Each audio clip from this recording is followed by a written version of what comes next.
आप सभी का स्वागत है। जैसे कि आपने हमारे संविधान के पुराने वीडियोस में देखा है कि हमने संविधान को बहुत ही बारीकी से अध्ययन किया है। अब हम इस अपने वीडियो लेक्चर की सीरीज में आज जिस टॉपिक को कवर करने वाले हैं वह हमारा सबसे इंपॉर्टेंट टॉपिक है, जिसे हम कहते हैं मौलिक अधिकार। सबसे पहले मैं आज आपको ये बताना चाहता हूं कि अभी तक आप सभी ने मौलिक अधिकारों को पढ़ा होगा, मुझे पूरा भरोसा है कि आप सभी ने पढ़ा होगा, किंतु क्या कभी मौलिक अधिकारों को हमने इस तरीके से पढ़ा है कि हम एक प्रशासनिक सेवा में जाने वाले हैं, हम स्वयं एक सिविल सेवक बनने वाले हैं और एक देश के नागरिक होने के तहत हमें मौलिक अधिकारों के बारे में एक विस्तृत जानकारी होनी चाहिए। तो मेरा पूरा उद्देश्य यही रहेगा और मैं पूरी कोशिश यही करूंगा कि आज मैं आपको मौलिक अधिकार के बारे में बहुत सी बारीक से बारीक चीजें आपको बताऊं, जिनसे आपको मौलिक अधिकार के बारे में संपूर्ण चीजें पता रहें। तो हमारे वीडियो स्टार्ट होने के पहले या हम लेक्चर को स्टार्ट करने के पहले आपको अगर मैं बताऊं कि मौलिक अधिकार, इनका उल्लेख हमारे संविधान के भाग 3 में है, जो अनुच्छेद 12 से लेकर 35 तक है। एवं अगर हम बात करें तो इन्हें, जो हमारा भाग 3 है, इसे संविधान का मैग्ना कार्टा कहा जाता है। ये पहले हमारे हुए थोड़े से फैक्चुअल क्वेश्चन।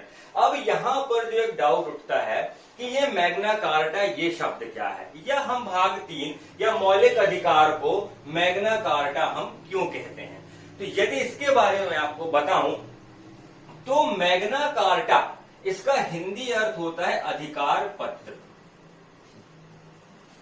अधिकार पत्र सबसे पहले सन 1215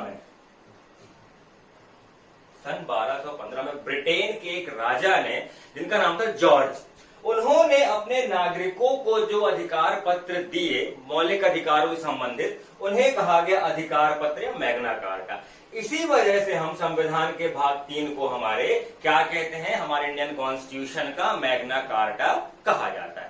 ठीक है, अब हम आगे बात करें कि मौलिक अधिकार जो है वो हमने लिए किस देश से हैं, तो वो हमने लिए हैं यूएसए से या संयुक्त राज्य अमेरिका से हमने लिए हैं। चूंकि लिखित संविधान सबसे पहले बनाने वाला हमारा यूएसए ही था और यूएसए में ही सबसे पहले मौलिक अधिकारों को लिखित संविधान के अंदर समाहित किया गया था। ठीक है, अब हम बात करते हैं दोस्तों कि मौलिक अधिकार आखिर होता क्या चीज है। मौलिक अधिकार, इससे पहले आपके मन में एक डाउट और आ रहा होगा कि मानव अधिकार और मौलिक अधिकार में डिफरेंस क्या है। बेसिकली मानव अधिकार वो अधिकार होते हैं जो एक मानव को जन्म से ही प्राप्त होते हैं, लेकिन मौलिक अधिकार और मानव अधिकार में डिफरेंस ये होता है कि जो हमारे मानव अधिकार होते हैं वो किसी देश की सीमा से बंधे हुए नहीं होते हैं। दूसरी इंपॉर्टेंट चीज, हमारे अगर मौलिक अधिकारों का उल्लंघन हो रहा है तो हम उसके लिए डायरेक्ट सुप्रीम कोर्ट जा सकते हैं, किंतु मानव अधिकार के मामले में हमें यह सुविधा प्राप्त नहीं होती है। दोनों का उद्देश्य, मौलिक अधिकार और मानव अधिकारों का उद्देश्य यही होता है कि कैसे मानव के संपूर्ण जीवन को एक गरिमामय जीवन बनाया जा सके। उसी उद्देश्य के तहत मौलिक अधिकार और मानव अधिकार दोनों को हमने जगह दी है। अब हम बात करें मौलिक अधिकार की कि मौलिक अधिकार बेसिकली होते क्या हैं। तो अगर हम बात करते हैं मौलिक अधिकारों की तो हम थोड़ा सा यहां पर देखेंगे कि मौलिक अधिकार ये हमारे देश के किसे प्राप्त हैं, नागरिकों को। कुछ अधिकार होते हैं जो विदेशियों को भी प्राप्त होते हैं, उनके बारे में आगे हम चर्चा करेंगे अभी, किंतु मौलिक अधिकार हमारे नागरिकों को प्राप्त हैं और यह एक नकारात्मक अवधारणा है। यह क्या है, एक नकारात्मक अवधारणा है। इससे तात्पर्य क्या है मेरा कहने का, नकारात्मक अवधारणा से मतलब है कि जो मौलिक अधिकार होते हैं वह राज्य के विरुद्ध नागरिकों को प्राप्त हैं।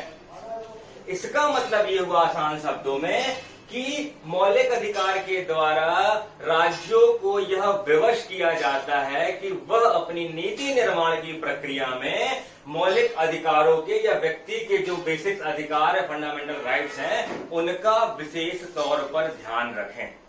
ठीक है, तो ये कहलाए हमारे क्या मौलिक अधिकार, जो एक नकारात्मक अवधारणा रखते हैं। और मौलिक अधिकार व्यक्ति के चहुमुखी विकास, जिसमें आता है हमारा बौद्धिक विकास, व्यक्ति का भौतिक विकास,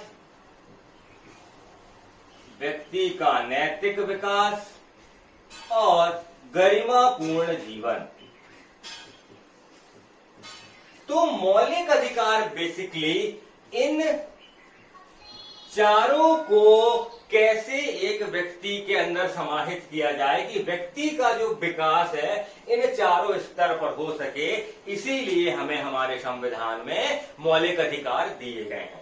ठीक है, और मौलिक अधिकार इस बात पे फोकस करते हैं कि राज्य जब भी या संसद जब भी कोई विधि बनाए तो उस विधि में ऐसा कोई भी तत्व, ऐसा कोई भी उपबंध नहीं होना चाहिए जिससे व्यक्ति के मौलिक अधिकारों का हनन हो। ठीक है, तो ये चीजें हमने देखी अभी मौलिक अधिकार के बारे में।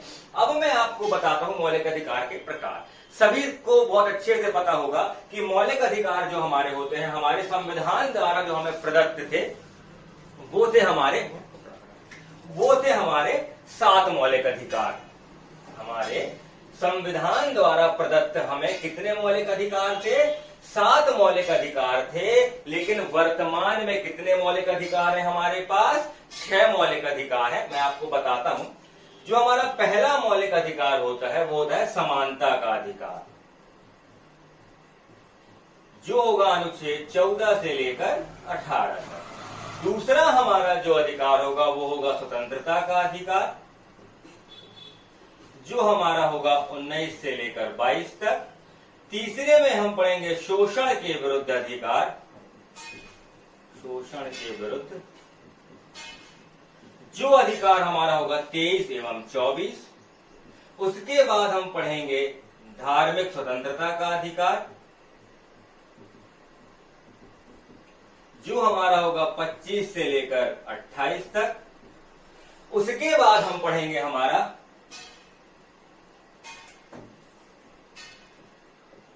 शिक्षा एवं संस्कृति संबंधी अधिकार, जो होगा हमारा 29 एवं 30।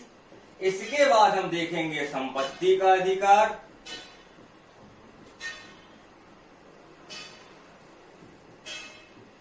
संपत्ति का अधिकार जो हमारा होता है आर्टिकल 31। उसके बाद हम देखते हैं लास्ट संवैधानिक उपचारों का अधिकार, संवैधानिक उपचारों का अधिकार जो होता है अनुच्छेद 32 में। तो हमने संपत्ति का अधिकार जो हमारा आर्टिकल 31 में था, उसको हमने क्या किया था? 44वें संविधान संशोधन के तहत, इसके तहत 44वें संविधान संशोधन के तहत इसको हमने आर्टिकल 300A में पुटअप कर दिया था, और यह हमारा मौलिक अधिकार की जगह बन गया था हमारा कानूनी अधिकार। बेसिक डिफरेंस क्या होता है मौलिक अधिकार या संवैधानिक अधिकार और कानूनी अधिकार में? संवैधानिक अधिकार वह अधिकार होते हैं जो हमें संविधान के द्वारा प्रदत्त होते हैं, जैसे मौलिक अधिकार हो गया। किंतु कानूनी अधिकार वह होते हैं जो किसी विशेष स्थिति या विशेष रीजन के हेतु हमारी संसद द्वारा बनाए जाते हैं, कानून से संबंधित। जैसे हमने देखा है हमारे फ्री में SC/ST एक्ट होता है, हमारा दहेज प्रथा अधिनियम होता है, हमारा महिला संरक्षण अधिनियम होता है, ये सब हमारे कानूनी अधिकार होते हैं। अब यहां पर एक थोड़ा सा डाउट मन में ये आता है कि आखिर संपत्ति के अधिकार को हटाया क्यों गया?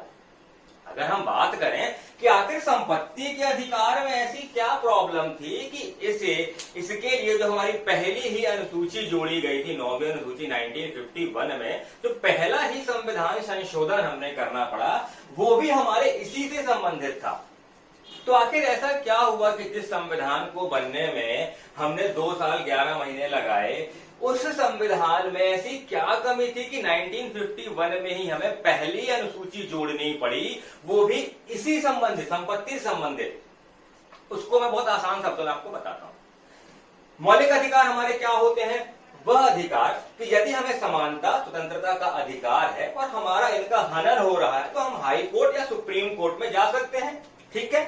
अब संपत्ति का अधिकार अगर आपका है, अब समझिएगा बहुत आसान शब्दों में, अगर यहां से एक ट्रेन निकलने के लिए एक रास्ता है, मैं बोलूंगा एक भूमि प्रस्तावित हुई कि इस रास्ते से हमारी ट्रेन निकलनी है, ये बीच में किसी एक्स व्यक्ति की जमीन पड़ रही है।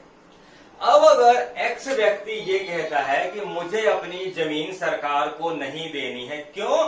क्योंकि ये तो मेरा मौलिक अधिकार है संपत्ति रखना, मैं आपको नहीं देना चाहता हूं जमीन। तो अब उसके लिए क्या ऑप्शन है कि ट्रेन का रूट यहां से ऐसे शिफ्ट किया जाए। तो ये नहीं लगता आपको कि देश की अखंडता और जो हमारा डेवलपमेंट हो रहा है, देश का विकास हो रहा है, उसमें यह एक अवरोधक का काम करता?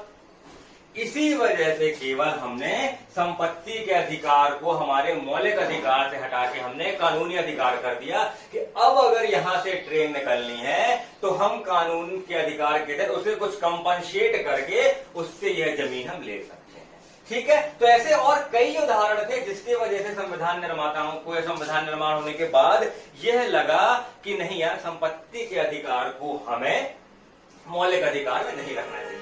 इसके लिए 44वां संविधान संशोधन पारित हुआ। तो ये बेसिकली हमारे क्या थे, ये वह मौलिक अधिकार हैं जो हमें पढ़ने हैं। इनके बारे में डिटेल्स में मैं आपको इन चैप्टर्स में बताऊंगा। बेसिकली समानता का अधिकार क्या होता है, स्वतंत्रता का अधिकार क्या होता है, आगे सब चीजें हम एक एक अनुच्छेद को बहुत ही डिटेल से और बहुत अच्छी तरीके से पढ़ेंगे। आज का जो मेरा ये वीडियो बनाने का टारगेट था या उद्देश्य था मेरा, बेसिकली मैं अगर बोलूं तो मैंने कई लोगों से ये चीज पूछा और समझने की कोशिश भी की। तो एक जो निष्कर्ष निकल के आया कि मौलिक अधिकार आप सभी को पता है।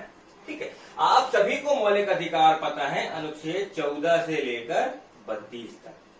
ये बिल्कुल आपने बहुत अच्छे से और बहुत सिस्टमैटिक पढ़ा है इनको। लेकिन क्या जब हम एक गवर्नमेंट जॉब की प्रिपरेशन कर रहे हैं, हम स्वयं एक सिविल सेवक बनने जा रहे हैं, तो क्या अनुच्छेद 12, 13, 33, 34, 35 इनका हमें जानना जरूरी नहीं है क्या?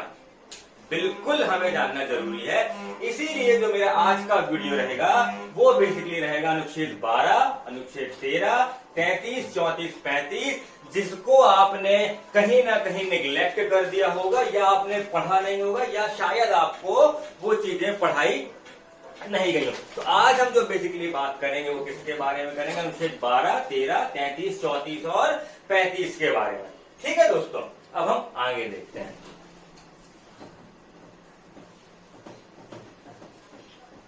तो हम सबसे पहले बात करते हैं आज आर्टिकल 12 या अनुच्छेद 12 की। अनुच्छेद 12 क्या करता है? यह राज्य की डेफिनेशन प्रोवाइड करता है। किसकी डेफिनेशन? राज्य की डेफिनेशन। अर्थात इस केवल, लेकिन ये आप बहुत अच्छे से याद रखिएगा कि यह राज्य की डेफिनेशन केवल मौलिक अधिकारों में जहां जहां राज्य शब्द का इस्तेमाल किया गया है वहां उसका तात्पर्य क्या होगा, वहां उसका अर्थ क्या होगा, यह बताता है हमारा अनुच्छेद 12।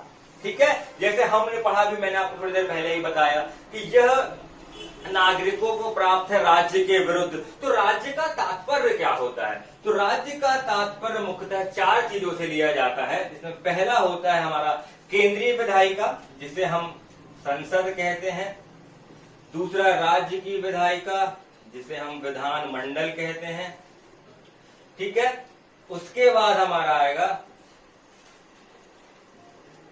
स्थानीय प्राधिकरण, उसके बाद हमारा आएगा अन्य प्राधिकरण। इन चारों से हमारा उद्देश्य या इन चारों से हमारा मतलब किसका होगा? इन चारों को हम यहां पर राज्य रूपी संज्ञा प्रदान करेंगे। ठीक है, हम अगर संसद की बात करें तो संसद में हमारा क्या आ जाएगा? लोकसभा, राज्यसभा और राष्ट्रपति। अब यहां पर आप दो चीज समझिए, ये आपको पता होगा संसद, विधानमंडल आपको पता होगा, विधायिका वगैरह, इन दो के बारे में बताता हूं। स्थानीय प्राधिकरण का तात्पर्य होता है जो लोकल गवर्नमेंट बॉडीज होती हैं, जैसे नगर पालिका हो गई, पंचायतें हो गई, पंचायत। उसके बाद में बात करूं तो जिला नियम समिति जो बोर्ड होती है वो हमारा किस में आएगा, स्थानीय प्राधिकरण में आएगा। और अगर मैं अन्य प्राधिकरण की बात करूं तो यह एक बहुत विस्तृत है। अभी कुछ टाइम पहले आपने सुना भी होगा कि सुप्रीम कोर्ट ने बीसीसीआई जो हमारा क्रिकेट कंट्रोल बोर्ड है,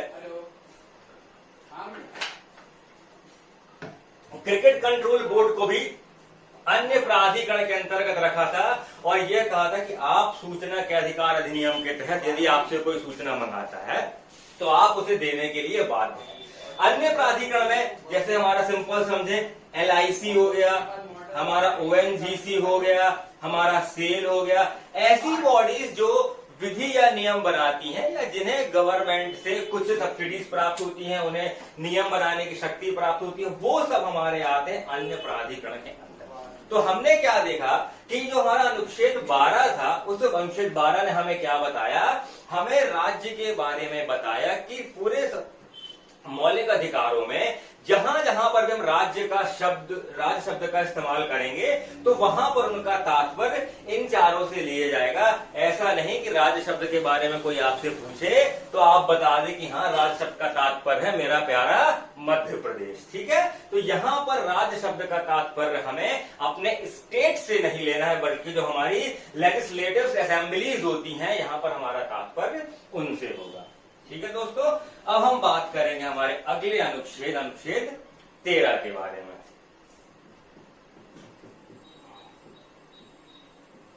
अनुच्छेद 13, यदि ये कहा जाए कि मौलिक अधिकारों की आत्मा क्या है तो संभवतः वह अनुच्छेद 13 ही होगा। आप समझिए कि यह अनुच्छेद 13 हमारा कितना इंपॉर्टेंट आर्टिकल कहलाया, ठीक है। अनुच्छेद 13 जो होता है, आपने ये कई बार आपने पढ़ा होगा कि अनुच्छेद 32 के तहत हम क्या कर सकते हैं, सुप्रीम कोर्ट में, और आर्टिकल 226 के तहत हाई कोर्ट में हम रिट दायर कर सकते हैं। किससे संबंधित, यदि हमारे मौलिक अधिकारों का हनन हो रहा है तो उससे संबंधित। किंतु कभी अगर आपसे ये पूछा जाए कि सुप्रीम कोर्ट या हाई कोर्ट को किस आर्टिकल के तहत हम संविधान का प्रहरी, जो मध्य प्रदेश लोक सेवा आयोग ने 2 साल कंटिन्यू ये प्रश्न पूछा था अपने प्री में, रिपीट ही किया था 2016 और 2017, दोनों साल प्रश्न रिपीट हुआ था कि custodian of our Indian constitution या संविधान का प्रहरी हम किसे कहते हैं, तो वो होता है हमारा सुप्रीम कोर्ट। लेकिन किस अनुच्छेद के तहत कहते हैं तो आपको हमेशा याद रखना है आर्टिकल 13 के तहत ही हम किसे, हमारे सुप्रीम कोर्ट को हमारे संविधान का प्रहरी कहते हैं। अर्थात आर्टिकल 13 जो है वह विधायिका के द्वारा बनाए गए उन सभी नियमों को जिनमें मौलिक अधिकारों का हनन हो रहा है, उन्हें वह निष्क्रिय, कुछ हद तक शून्य या पूर्णतः शून्य करने की शक्ति हमारे न्यायपालिका को प्रदान करती है, ठीक है दोस्तों। तो आपने समझा यहां से कि हमारा जो आर्टिकल 13 है, अगर हम उसको देखें तो यह मूल अधिकारों से संबंधित असंगत विधियों का अल्पीकरण, तो असंगत विधियों का अल्पीकरण से संबंधित जो हमारी जानकारी होती है वह पूरी जानकारी हमारी किसमें होती है, अनुच्छेद 13 में होती है। अब अनुच्छेद 13 के तहत कुछ ऐसे महत्वपूर्ण सिद्धांत होते हैं या महत्वपूर्ण बातें कही गई हैं जिनके बारे में हमें जानना है। अगर ये अभी जो मैंने आपको बताया वह किसमें था, अनुच्छेद 13 में था। अब अनुच्छेद 13 का पार्ट है 13A या 13(1), वह यह कहता है कि संविधान निर्माण होने के पूर्व भी यदि कुछ ऐसी विधियां हैं जो हमारे मौलिक अधिकारों का हनन करती हैं तो उन्हें शून्य माना जाएगा। ठीक है, जैसे आपको पता होगा कि हमारे जो आईपीसी और सीआरपीसी होते हैं, हमारे जो कानून की अधिनियम होती है, धाराएं होती है, ये 1860 की बनी हुई है। ये तो आप समझ सकते हैं ये तो बहुत पहले की बनी हुई थी। तो यहां पर क्या किया गया है, 13(1) में कहा गया है कि यदि संविधान निर्माण के पहले की कोई भी विधियां हैं तो उन्हें हम क्या करेंगे, शून्य घोषित करेंगे यदि वह मौलिक अधिकारों का हनन कर रहे हो। अनुच्छेद 13 के ही भीतर आता है सब क्लॉज 13(2). 13(2) क्या कहता है कि यदि राज्य ऐसी कोई भी विधियां बनाएगा, यदि राज्य ऐसी कोई भी विधियां बनाएगा या विधि बनाता है जो मौलिक अधिकारों को किसी भी हद तक उनका हनन करती हैं या उसमें प्रॉब्लम क्रिएट होती है, तो न्यायपालिका को यह अधिकार है कि वह उन्हें शून्य घोषित करे। ये हमने किसमें देखा, आर्टिकल 13(1) क्या कहता है, पूर्व की विधियां, जो हमारे संविधान निर्माण के पूर्व की विधियां थी, और आर्टिकल 13 के अंदर जो सब क्लॉज 2 है हमारा, वो किसके लिए बात करता है, यदि राज्य कोई नियम बनाता है, कोई कानून बनाता है, उससे संबंधित। ठीक है दोस्तों, अब हम इन दोनों से संबंधित हमारे कुछ बहुत ही महत्वपूर्ण सिद्धांत है जिनको मैंने आपको पहले ही कहा कि जो वास्तविकता में हमारे मौलिक अधिकारों में जान फूंकते हैं, वो यही हमारे कुछ सिद्धांत हैं। इसमें पहला सिद्धांत है हमारा न्यायिक पुनरावलोकन। न्यायिक पुनरावलोकन, जस्टिस रिव्यू।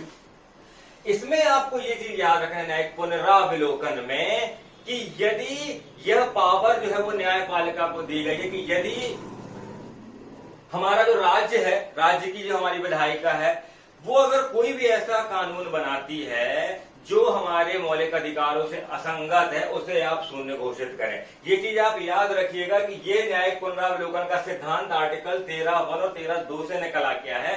किंतु जब हम न्यायपालिका वाला पार्ट पढ़ेंगे, वहां पर जो न्यायिक पुनरावलोकन का अर्थ निकला है, वह अर्थ क्या होता है कि यदि सुप्रीम कोर्ट या हाई कोर्ट ने कोई भी एक डिसीजन अपना दे दिया है आज से 2 साल पहले या 3 साल पहले, शायद उस कंडीशन में वह सही हो, किंतु आज के परिप्रेक्ष्य में यदि वह अलग है, तो हाई कोर्ट क्या कर सकता है, सुप्रीम कोर्ट अपने उस डिसीजन को चेंज कर सकता है।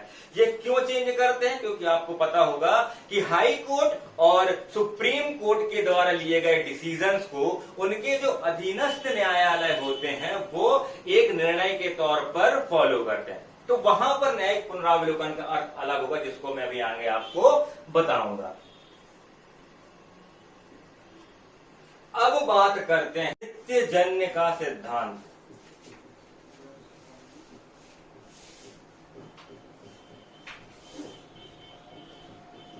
सबसे महत्वपूर्ण सिद्धांत। यह सिद्धांत कहता है कि आप अपने मौलिक अधिकारों का त्याग नहीं कर सकते हैं। अर्थात यदि कोई व्यक्ति स्वेच्छा से यह चाहे कि मैं अपने मौलिक अधिकारों का त्याग कर दूं, तो वह अपने मौलिक अधिकारों का त्याग नहीं कर सकता है। किसके तहत, नित्यजन्य के सिद्धांत के तहत। अमेरिका से, जहां से हमने ये मौलिक अधिकार लिया है, वहां के संविधान में आप यदि चाहते हैं तो आप क्या कर सकते हैं, अपने मौलिक अधिकारों का त्याग कर सकते हैं। किंतु हमारे भारतीय संविधान में आप मौलिक अधिकारों का त्याग नहीं कर सकते हैं। ये चीज आपको बहुत अच्छे से याद रखनी है। अब तीसरा हम देखते हैं, तीसरा हमारा आएगा पृथक्करण का सिद्धांत। पृथक्करण का सिद्धांत। पृथक्करण का सिद्धांत यह कहता है कि यदि राज्य कोई भी विधि या कानून बनाता है और यदि वह मौलिक अधिकारों से असंगत है, तो आप क्या करेंगे या सुप्रीम कोर्ट क्या करेगा, उसके उस भाग को असंगत घोषित कर देगा जो मौलिक अधिकारों का उल्लंघन करता है। समझ में आया? शायद नहीं आया होगा, मैं आपको और आसान शब्दों में कहता हूं। यदि राज्य ने कोई नियम बनाया वो नियम 4 लाइनों का है। अब पर्टिकुलर ये लाइन जो उसकी है वह मौलिक अधिकारों से असंगत है या मौलिक अधिकारों का हनन कर रही है, तो आप यहां पर क्या करेगा सुप्रीम कोर्ट कि पर्टिकुलर इस लाइन को आप असंगत घोषित करोगे। क्या करोगे? असंगत घोषित करोगे। किंतु यदि यह लाइन ऐसी है कि इसको आप अलग या पृथक्करण नहीं कर सकते हो, आपको चारों लाइनें साथ में मिलाकर ही पढ़नी है, तो सुप्रीम कोर्ट क्या करेगा? न्यायालय इस पूरे भाग को ही असंगत घोषित कर देगा। ठीक है, ये समझ में आया। अब हमारा एक चौथा आता है, हमारा ऊपर ही लिखा हुआ है ये आच्छादन का सिद्धांत। चौथा हमारा क्या आता है? आच्छादन का सिद्धांत। यह सिद्धांत कहता है कि संविधान बनने के पूर्व की हमारी जो विधियां थी या जो हमारी कानून था, उसको आप पूर्णतः निष्क्रिय घोषित नहीं करोगे। आप ये नहीं करोगे कि वो जो है वो पूर्णतः समाप्त हो गया या वह शून्य हो गया। नहीं, वह एक लेवल तक कम की जाएंगी या निष्क्रिय की जाएंगी और मौलिक अधिकारों के द्वारा उनका आच्छादन कर लिया जाएगा। तो ये हमारे वह सिद्धांत थे जो आर्टिकल 13(1) और 13(2) के तहत हमें मिलते हैं। ठीक है दोस्तों, अब हम बात करेंगे यहां पर हमारे अनुच्छेद 33, 34 और 35 के बारे में। ठीक है, हम बात करते हैं अनुच्छेद 33 के बारे में।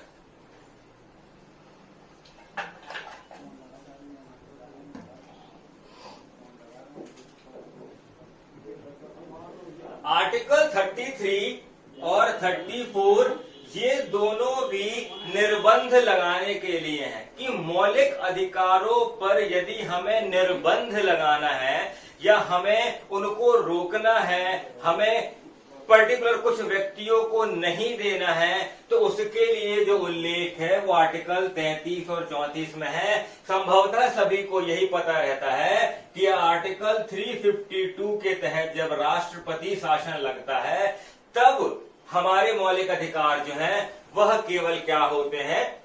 निलंबित होते हैं। ऐसा नहीं होता है। आर्टिकल 33 और 34 के तहत भी हमारे मौलिक अधिकारों का निलंबन हो सकता है। हम बात करते हैं आर्टिकल 33 की। आर्टिकल 33 संसद, सबसे पहला महत्वपूर्ण शब्द मैंने क्या बोला यहां पर? राष्ट्रपति नहीं कहा मैंने, इमरजेंसी केस मैंने क्या? संसद।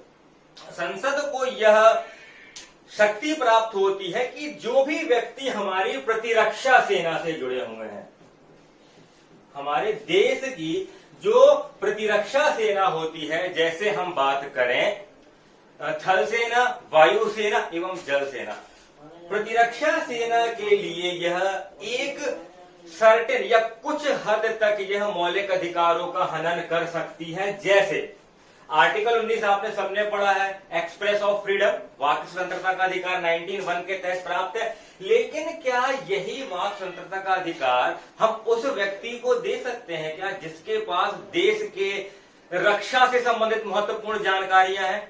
क्या वह व्यक्ति अपनी जानकारी बाहर किसी को दे सकता है क्या ये बोलते हुए कि मेरे पास तो वाक स्वतंत्रता का अधिकार था, मुझे तो बोलने का अधिकार है, मैं तो कुछ भी बोल सकता हूं? जैसे हम और आप अपनी फीलिंग्स को, अपनी बातों को, अपनी जो हमारी सोच होती है उसे व्हाट्सएप या फेसबुक के स्टेटस पे लगाते हैं, क्या वैसे ही प्रतिरक्षा का कोई व्यक्ति अपनी बातों को क्या फेसबुक और व्हाट्सएप में रखे तो क्या ये हमारे देश के लिए सही चीज होगी?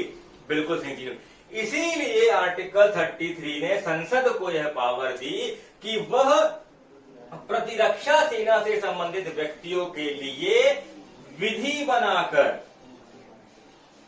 ये भी शब्द याद रखिएगा, ऐसा नहीं कि संसद ने आज बोल दिया कि हाँ ठीक है हमें ये मौलिक अधिकार आपके हम होल्ड कर रहे हैं या इन मौलिक अधिकारों को हम आपको निलंबित कर रहे हैं, ऐसा नहीं होगा। विधि बनाकर ही क्या कर सकती है संसद? प्रतिरक्षा सेना से संबंधित व्यक्तियों के मौलिक अधिकारों को कुछ हद तक रोक सकती है। इसके लिए हमने या हमारी संसद ने 3 विधियां बनाई, जिसमें है थल सेना अधिनियम 1950, जल सेना अधिनियम 1950 और वायु सेना अधिनियम 1950। ये वो अधिनियम बनाए गए हैं जिनके द्वारा हम प्रतिरक्षा सेना से जुड़े व्यक्तियों के मौलिक अधिकारों को रोक सकते हैं या कुछ हद तक उनका निलंबन कर सकते हैं आर्टिकल 33 के तहत। अब हम बात करते हैं आर्टिकल 34 की। आर्टिकल 34 हमारा बोलता है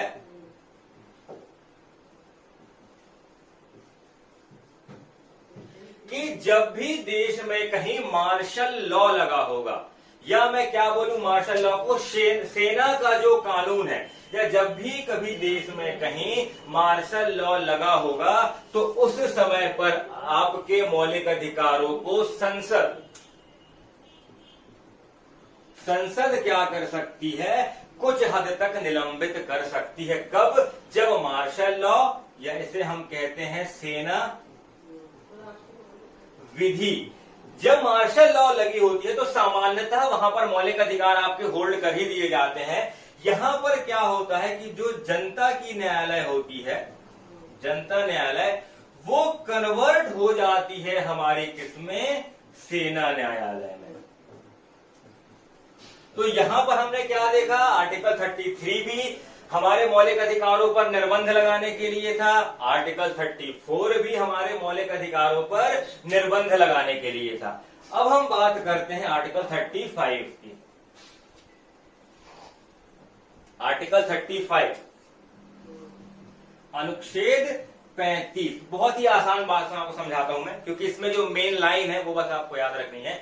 आर्टिकल 35 कहता है कि यदि जो संसद है, संसद को यदि मौलिक अधिकारों से संबंधित, संसद को यदि मौलिक अधिकारों से संबंधित कोई भी नियम, विधि या कानून बनाना है तो वह किसके तहत बनाएगी, आर्टिकल 35 के तहत ही बनाएगी।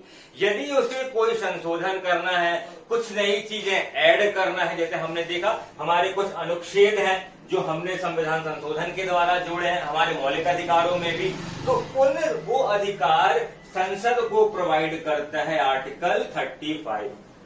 ठीक है, आपने कुछ टाइम पहले सुना भी होगा जब जम्मू कश्मीर का मुद्दा चल रहा था कि संविधान ने 35A आर्टिकल को हटा दिया, 370 को हटा दिया। तो 35 जो ए था, मैं आपको थोड़ा सा बताता हूं, इसके बारे में अगर होगा तो मैं अलग से ही वीडियो में आपको समझाऊंगा पूरा। आर्टिकल 35 जो था ये हमारे संविधान में 1950 में नहीं जोड़ा गया था। जब हमने संविधान को अपनाया ये तब नहीं जोड़ा गया था, ये 1954 में जो हमारे राष्ट्रपति थे राजेंद्र प्रसाद जी, उन्होंने इसको एड ऑन करवाया था। और बेसिकली 35A ये बताता था कि जो जम्मू कश्मीर में रहने वाले नागरिक हैं उनका क्या सिचुएशन है, वो उनके लिए क्या क्या शर्तें होंगी, क्या क्या बातें होंगी, उसके बारे में आर्टिकल 35A में बताया गया है। ठीक है, और बेसिकली ये जो होता है वो हमारे इंडियन कॉन्स्टिट्यूशन में ना मिलकर जो हमारा जम्मू एंड कश्मीर का हमारा जो कॉन्स्टिट्यूशन है उसमें आपको यह बिल्कुल मिल जाएगा, आर्टिकल 35A।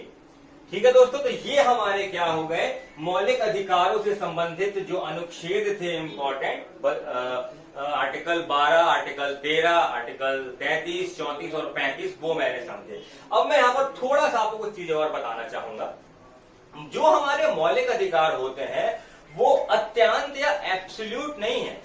अत्यंत या एब्सोल्यूट का मतलब होता है कि यह बिल्कुल ऐसे नहीं कि आपको हाँ मौलिक अधिकार दे दिए गए तो आपको बिल्कुल छूट प्रदान कर दी गई। ठीक है, आप सभी जानते हैं कि मौलिक अधिकार का मतलब क्या होता है कि मौलिक अधिकार आपके उसी हद तक फॉलो करते हैं या उस हद तक आपको मौलिक अधिकार दिए जाते हैं जहां तक दूसरों के मौलिक अधिकारों का हनन ना होने लगे। ठीक है, आपको स्वतंत्रता है कि आप बाजार में हाथ घुमाकर घूमिए, लेकिन कब तक आप घूम सकते हैं, जब तक वो हाथ किसी दूसरे को ना लगे, क्योंकि किसी दूसरे को लगेगा तो उसके मौलिक अधिकारों का हनन होगा। तो राज्य क्या कर सकता है, राज्य हमारे मौलिक अधिकारों में युक्ति युक्त निर्बंध लगा सकता है। क्या लगा सकता है, युक्ति युक्त निर्बंध लगा सकता है। जैसे अगले वीडियो में हम जब पढ़ेंगे समानता का अधिकार, उसमें मैं बताऊंगा आपको आर्टिकल 14 से लेकर 18 तक, बस एक लाइन आपको बताऊंगा, उसके बाद हम अगला वीडियो में इनको विस्तृत जानकारी से पढ़ेंगे।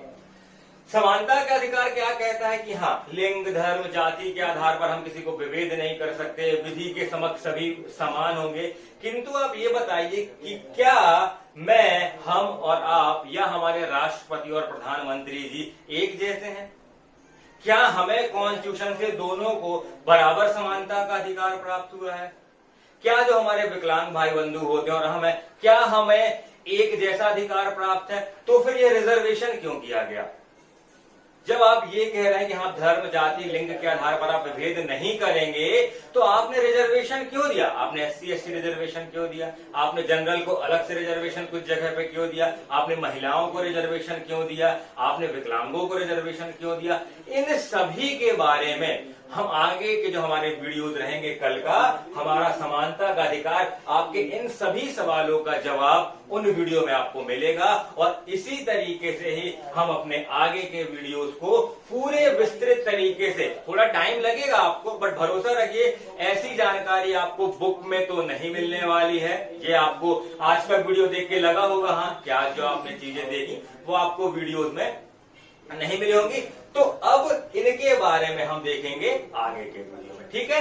उसके बाद मेरा ये वीडियो यहाँ का समाप्त हो गया। अब आज का वीडियो मेरा समाप्त हुआ। अब मैं 2 मिनट आपसे बात करना चाहता हूँ कि आप सभी जानते हैं कि हमारा जो ये अदिति परिवार है, तो इस परिवार में हम आपको यही कोशिश कर रहे हैं कि इस लॉकडाउन के समय में हम आपको बेहतर से बेहतर वीडियोस उपलब्ध करा सकें, जिससे आप घर बैठे बैठे अपनी तैयारियां जो है वह कंटिन्यू रख सकें। आपकी तैयारी शायद बंद हो गई हो या रुक गई हो, तो वह कंटिन्यू चलने लगे, उसके द्वारा हमने ये प्रयास किया है। और इस प्रयास में आपको हम हर सब्जेक्ट के बेहतर से बेहतर व्यक्तियों से कोशिश कर रहे हैं कि वीडियोस आपको मिले। जैसे जो GS की क्लास है वो मैं ले रहा हूँ, महेंद्र सर ले रहे हैं, मैथ की क्लास हमारे विक्रम सर और शिवदत्त सर ले रहे हैं, हमारे रीजनिंग की क्लास पवन सर ले रहे हैं, और बहुत ही जल्द हम कोशिश करेंगे कि और भी ऐसे ही व्यक्तियों के द्वारा हम आपको क्लासेस प्रोवाइड करवा सकें। ठीक है दोस्तों, तो आपसे निवेदन है कि हमारे चैनल को सब्सक्राइब करें एवं लाइक करें, और इसमें जो भी गलतियां हो वो आप बिल्कुल हमें बताएं, ताकि हम कोशिश करें कि हम अपने वीडियोस को और ज्यादा इम्प्रूव कर सकें। आप सभी का बहुत बहुत धन्यवाद। जय हिंद, जय भारत।